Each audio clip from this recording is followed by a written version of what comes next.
இன்றைக்கான சின்ன மருமகள் சீரியலில் வந்து ஆறுமுகம் வந்து தாலி கட்ட போகிறான். தாலி கட்டுற சமயத்தில் வந்து அவங்க அண்ணி வந்து நிறுத்துங்க அப்படின்னு வந்து நிறுத்திட்டாங்க. அப்புறமா நிறுத்திட்ட உடனே திருப்பியும் அந்த பொண்ணு வந்து, ஏன் ஆறுமுகம் நிறுத்திட்டீங்க, தாலி கட்டுங்க, அவங்க வரத்துக்குள்ள சீக்கிரமாக தாலி கட்டுங்க அப்படின்னு சொல்கிறாங்க.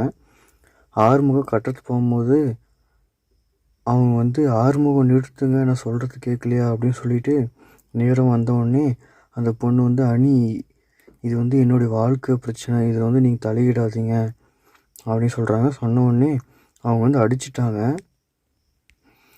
அங்கே மண்டபத்தில் எல்லாருமே வெயிட் பண்ணிட்டு இருக்காங்க. நீ வந்து இன்னொரு கல்யாணம் பண்ணுறியா, அவங்களுக்கு துரோகம் பண்ணுறியா அப்படின்னு சண்டை போடுறாங்க. நீ மண்டபத்துக்கு போனாலே அங்கே கல்யாணம் நடக்காது, ஏன்னா அந்த மாப்பிள்ளை வந்து ஒரு கெட்டவன், அதனால தான் நான் சொல்கிறேன். நீ வந்து அங்கே இருக்கிற எல்லாருமே கல்யாணம் நின்றதுக்கப்புறம் ஒரு மாப்பிள்ளையே தாலி கட்ட சொல்லுவாங்க, அது இவனாகவே இருக்கட்டும், நீங்கள் வந்து இங்கே கல்யாணம் பண்ணாதீங்க, மண்டபத்துக்கு போங்க அப்படின்னு சொல்கிறாங்க.